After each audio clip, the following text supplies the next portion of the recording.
40년을 살았던 그 집을 떠나기로 마음먹은 건 어느 봄날 계단을 오르다 문득 숨이 가빠졌을 때였어요. 아니, 사실 그 전부터 이미 마음 한구석에선 알고 있었던 것 같아요. 이 집이, 이 35평형 아파트가 이제는 나에게 조금 버겁다는 것을요. 아침마다 텅 빈 방들을 지나치며 느끼던 그 허전함. 일주일에 한 번도 들어가지 않는 안방. 명절 때나 쓰는 넓은 거실. 청소하는 데만 한참 걸리는 공간들. 친구들에게 이 이야기를 꺼내면 대부분 걱정스런 목소리로 말했어요. 그럼 실버타운 알아봐. 요즘 좋은 데 많다던데. 아들도 그랬어요. 주말에 와서는 정성스레 인터넷으로 검색한 자료를 보여주며 최신식 시설의 식사도 나오고 프로그램도 다양하다고 했지요. 며느리는 관리비 걱정도 없고 안전하다며 환하게 웃었어요. 하지만 저는 마음속 깊이 알고 있었어요. 실버타운이나 노인복지주택, 요양형 커뮤니티라는 이름으로 꾸며진 그곳들이 정말 제가 바라는 곳인지. 카탈로그 속 깨끗한 복도와 환하게 웃고 있는 어르신들의 모습. 뒤에 정해진 식사 시간과 프로그램 일정표가 있다는 걸요. 누군가가 정성껏 만들어 놓은 노년의 이상적인 하루를 살아야 한다는 걸요. 우리 세대에게 집이란 참 특별한 의미를 지녔어요. 젊은 시절 전세방에서 시작해 작은 아파트로 또 조금 더 큰 아파트로 옮겨가며 살았지요. 아이들이 자라면서 방이 하나 더 필요했고 손님을 맞이할 거실이 필요했고 책을 둘 서재가 필요했어요. 집은 우리의 성공을 보여주는 증표였고 자녀들에게 물려줄 소중한 자산이었으며 무엇보다 평생을 일궈온 자부심이었어요. 그래서 다운사이징을 고민한다고 하면 사람들은 조금 안타까운 표정을 지었어요. 큰 집에서 작은 집으로 가시는 게 좀 아쉽지 않으세요? 라는 말 속에는 여러 걱정이 담겨 있었지요. 노년의 외로움, 경제적 어려움, 자식들의 무관심. 그래서 처음엔 저도 망설였어요. 68년을 살면서 차곡차곡 쌓아 올린 이 모든 것을 정리한다는 게 마치 내 인생까지 축소하는 것처럼 느껴지기도 했거든요. 하지만 어느 날 새벽에 잠을 설치다 거실로 나온 적이 있었어요. 달빛이 넓은 거실 바닥에 은은하게 드리워져 있었어요. 그 고요함 속에서 문득 깨달았지요. 제가 이 집을 채우려고 평생 열심히 살아왔지만 정작 이 집이 저를 채워준 적은 그리 많지 않았다는 것을요. 아이들이 떠나고 배우자와 단둘이 살다 혼자가 되고 이제 이 넓은 공간은 오히려 저를 더 외롭게 만들고 있었어요. 그래서 용기를 냈어요. 작은 집으로 가기로요. 실버타운이 아니라 제가 직접 꾸미고 제 방식대로 살 수 있는 작은 공간으로요. 20평도 안 되는 빌라였어요. 친구들은 놀랐고 자식들은 걱정했지만 신기하게도 계약서에 도장을 찍는 순간 마음이 참 가벼워졌어요. 마치 오랫동안 짊어지고 있던 무거운 짐을 내려놓는 기분이었어요. 그리고 지금 이 작은 집에서의 인연을 돌아보며 조용히 말할 수 있어요. 이것이 제 인생의 축소가 아니라 진짜 제 삶의 시작이었다고요. 이제부터 그 이유를 천천히 하나씩 나눠볼게요.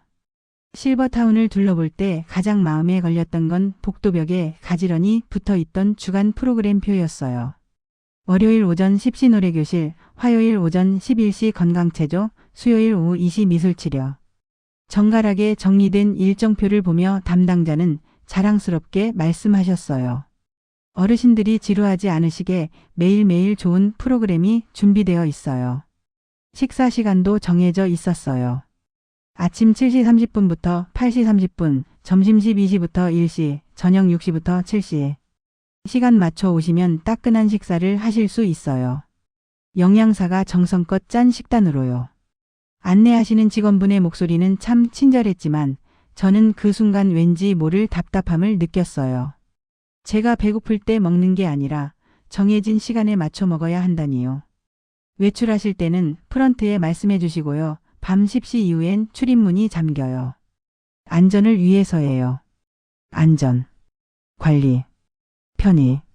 모든 것이 그럴듯한 이유로 포장되어 있었지만 그 이면에는 통제가 있었어요. 물론 나이가 들면 규칙적인 생활이 건강에 좋다는 것도 알고 있어요. 정해진 시간에 식사하고 운동하고 사람들과 어울리는 것이 치매. 예방에도 도움이 된다는 연구 결과도 들었고요. 하지만 마음속으로 조용히 묻고 싶었어요. 제가 평생 일하며 손꼽아 기다려온 이 노년이 또다시 시간표에 맞춰 사는 삶이어야 하는 걸까요? 직장 다닐 때도 출근 시간 맞춰 나가고 회의 시간 맞춰 들어가고 퇴근 시간까지 기다렸어요. 아이들 키울 때도 학교 시간 맞춰 깨우고 학원 시간 맞춰 데려다주고 저녁 시간 맞춰 밥을 차렸고요. 이제 70을 바라보는 나이에 드디어 제 시간을 가질 수 있다고 생각했는데 또다시 누군가가 정해놓은 틀 안에서 살아야 한다니요. 작은 집으로 이사온 첫날 밤 저는 새벽 2시까지 책을 읽었어요. 아무도 불 끄라고 하지 않았어요. 다음날 아침 10시가 넘어서야 눈을 떴어요. 아무도 아침 식사 시간을 놓쳤다고 걱정하지 않았고요. 점심은 3시에 먹었어요. 배가 고프지 않았거든요. 저녁은 간단히 토스트와 우유로 가볍게 했어요. 영양 균형이 맞지 않다고 염려하는 사람도 없었어요. 이 자유가 주는 감각을 어떻게 표현해야 할까요? 그것은 단순히 하고 싶은 대로 한다는 것이 아니었어요. 그보다 더 깊은 내 삶을 내가 선택한다는 감각이었어요. 실버타운의 프로그램표를 보며 느꼈던 답답함은 바로 이것이었어요. 누군가가 저를 위해 좋은 것들을 정성껏 준비해 두었지만 그것을 선택하는 권리는 제게 없었다는 것이요. 새벽 5시 라디오를 켜요. 클래식 음악이 작은 거실을 부드럽게 채워요. 예전 집에서는 가족들 깰까봐 볼륨을 아주 작게 줄여야 했지만 지금은 제가 원하는 만큼 틀 수 있어요. 국악 프로그램이 나오면 눈을 감고 귀를 기울여요. 가야금 소리가 마음을 차분하게 만들어주지요. 이건 실버타운의 노래교실에서는 결코 느낄 수 없는 경험이에요. 밤 11시 문득 밖을 걸어야겠다는 생각이 들어요. 가벼운 옷을 걸치고 나가요. 동네 한 바퀴를 천천히 걸어요. 편의점 불빛, 택시 지나가는 소리, 바람에 살랑이는 가로수. 이 시간의 동네는 낮과 전혀 다른 얼굴을 하고 있어요. 30분쯤 걷다 집으로 돌아와요. 실버타운이었다면 이미 잠긴 문 앞에서 초인종을 눌러야 했겠지요. 어떤 날은 하루 종일 집 밖에 나가지 않기도 해요. 아침에 눈을 떠서 저녁까지 책만 읽고 음악만 듣고 창밖만 바라봐요. 예전 같으면 이렇게 집에만 있으면 안 되는데 하고 스스로를 재촉했을 거예요. 하지만 지금은 알아요. 이것도 제가 선택한 소중한 하루라는 것을요. 저를 위한 시간이라는 것을요. 자유란 거창한 것이 아니더라고요. 늦게 자고 늦게 일어나고 먹고 싶을 때 먹고 걷고 싶을 때 걷고 가만히 있고 싶을 때 가만히 있을 수 있는 것. 70평생을 살며 당연하다고 생각했던 것들이 이제야 진짜로 제 것이 된 기분이에요. 실버타운 상담을 받으며 가장 놀랐던 건 비용 구조였어요. 입주 보증금 1억 원에 월 관리비 150만 원. 식사 포함이에요 라는 설명이 따라왔지만 자세히 들여다보니 추가 비용이 하나둘 붙어 있더라고요. 개인 난방비 별도, 전기세 별도, 취미 프로그램 재료비 별도, 병원 동행 서비스 별도, 세탁 서비스 이용 시 별도. 계산을 해보니 한 달에 실제로 나가는 돈이 200만 원이 훌쩍 넘었어요. 그래도 큰 집 유지하시는 것보다는 나으실 거예요 라고 상담사는 부드럽게 말씀하셨어요. 정말 그럴까요? 저는 집으로 돌아와 우리 집 지출 내역을 꼼꼼히 확인해 보았어요. 35평 아파트의 관리비는 월 25만 원 정도였어요. 난방비가 겨울엔 30만 원까지 나왔고요. 재산세는 연 200만 원. 식비는 두 사람이 먹기에도 많이 사게 되어 한 달에 80만 원 정도 들었어요. 큰 집이다 보니 이것저것 손볼 곳도 많았지요. 작년에는 보일러를 교체했고 재작년에는 베란다 샤시를 갈았어요. 청소하기 힘들어 한 달에 2번 가사도우미를 불렀어요. 그것만 12만 원이었고요. 무엇보다 차가 부담이었어요. 큰 집에 살다 보니 동네 마트도 차를 끌고 갔거든요. 주차장에서 집까지 장 본 것을 들고 오기가 힘들었기 때문이에요. 주차비 월 10만 원, 보험료 월 15만 원, 기름값 20만 원. 1년에 한 번 정비하는데 200만 원.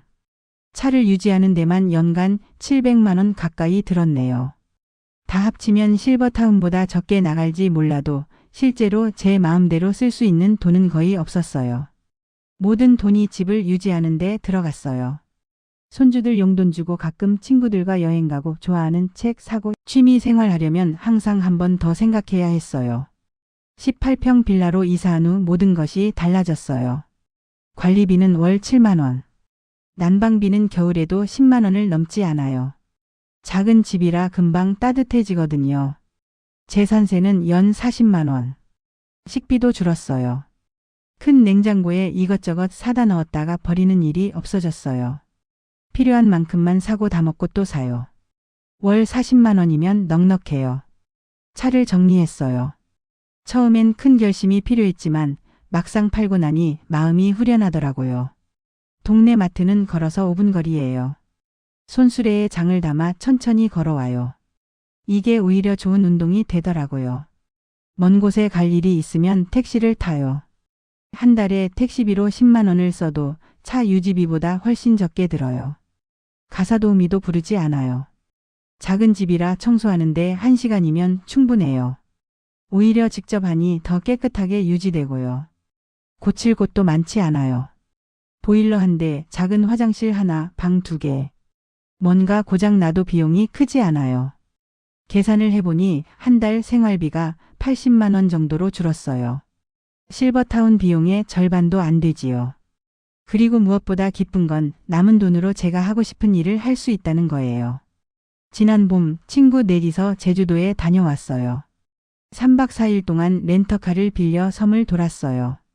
예쁜 카페에 들러 커피를 마시고 해변을 천천히 걸었지요.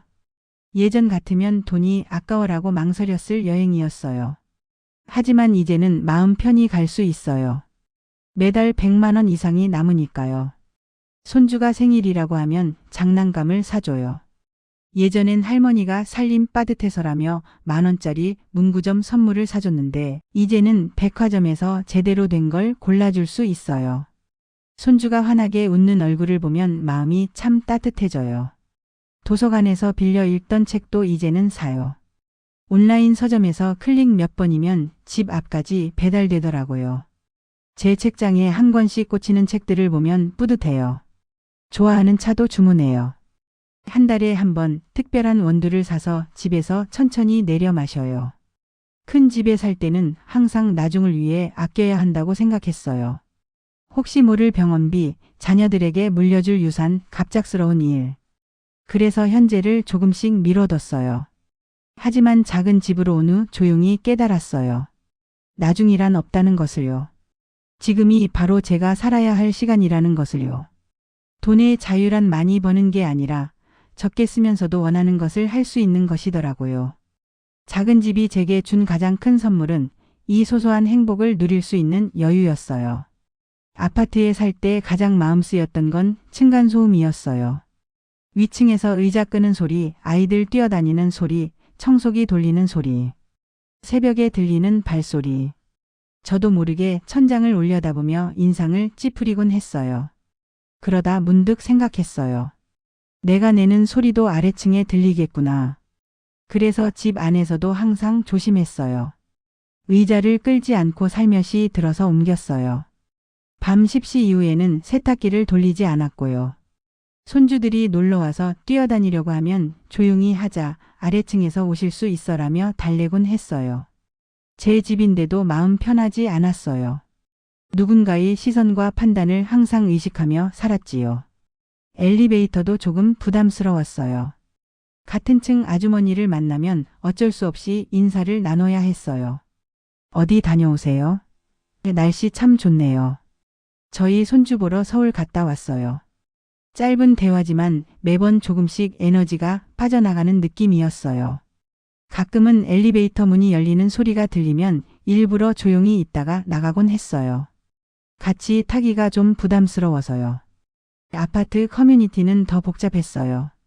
동대표 선거 때면 복도에 대자보가 붙고 단톡방에서는 의견이 분분했지요. 관리비 인상 문제, 주차장 할당 문제, 리모델링 문제.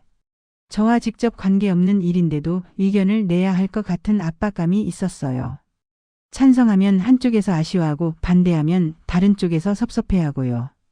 명절이 되면 더 조심스러웠어요. 우리 며느리가, 우리 아들이, 저희 손주가 자랑하는 이야기들이 오갔어요. 남들은 가족이 다 모였다는데 저희는 올해도 조용하다는 사실이 조금 쓸쓸했어요. 실제로는 아들이 바빠서 못 온 건데 왠지 제가 자식 복이 없는 사람처럼 느껴지곤 했어요. 작은 빌라로 이사한 건 2층이었어요. 전체 4세대가 사는 조용한 건물이에요.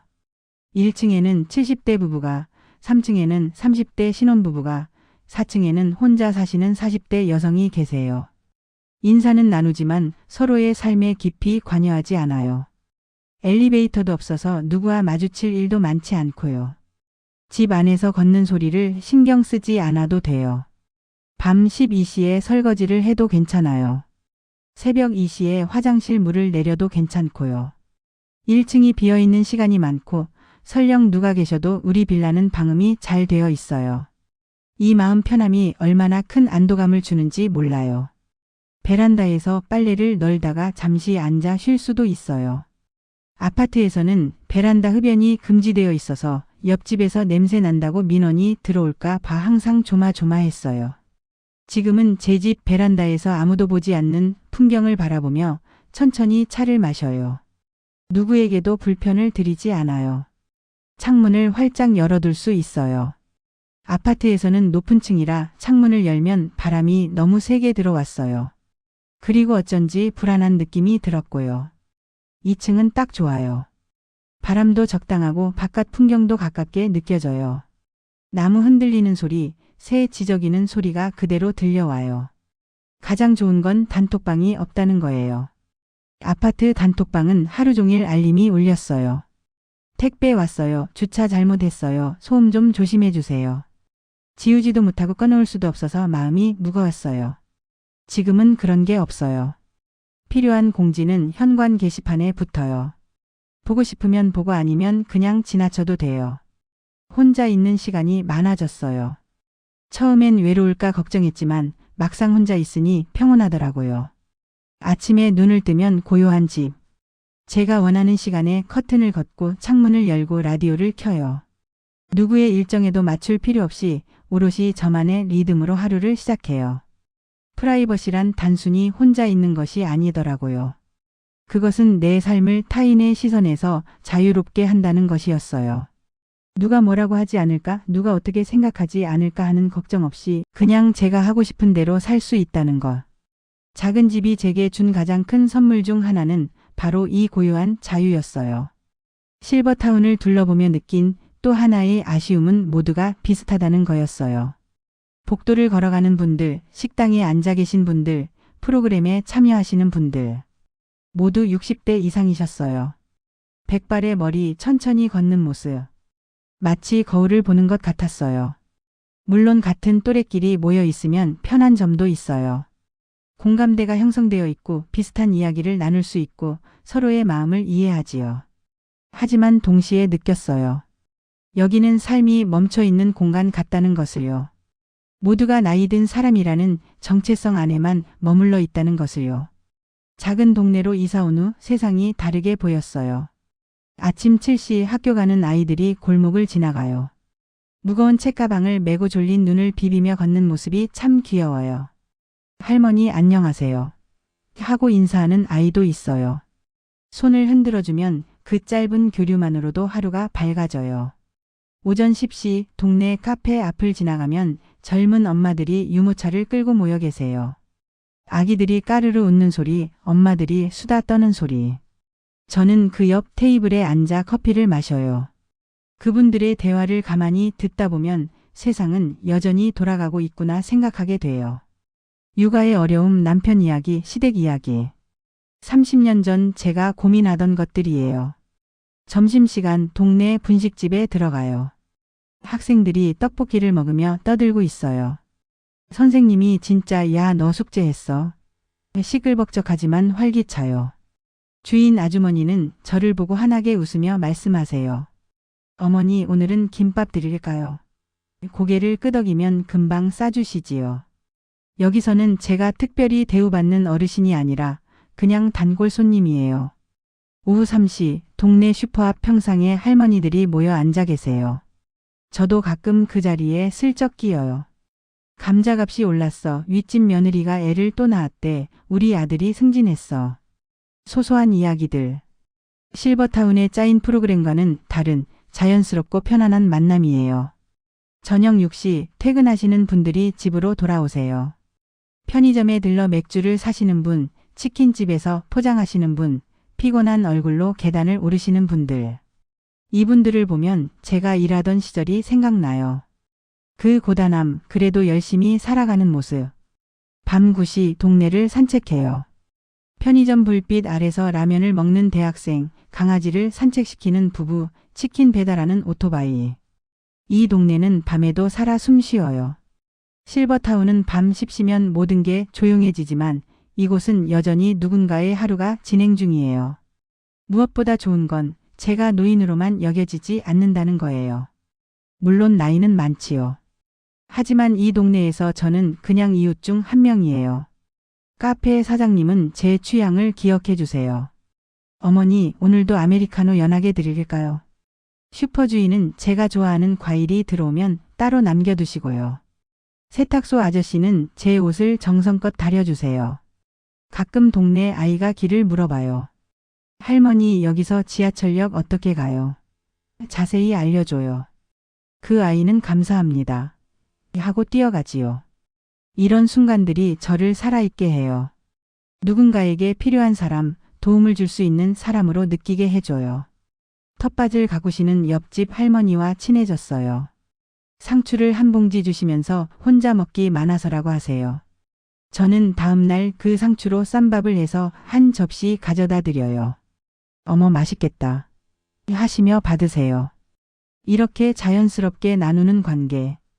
프로그램으로 짜인 교류가 아닌 삶이 스며들며 생기는 따뜻함이에요. 동네 커뮤니티의 진짜 의미는 다양성이더라고요.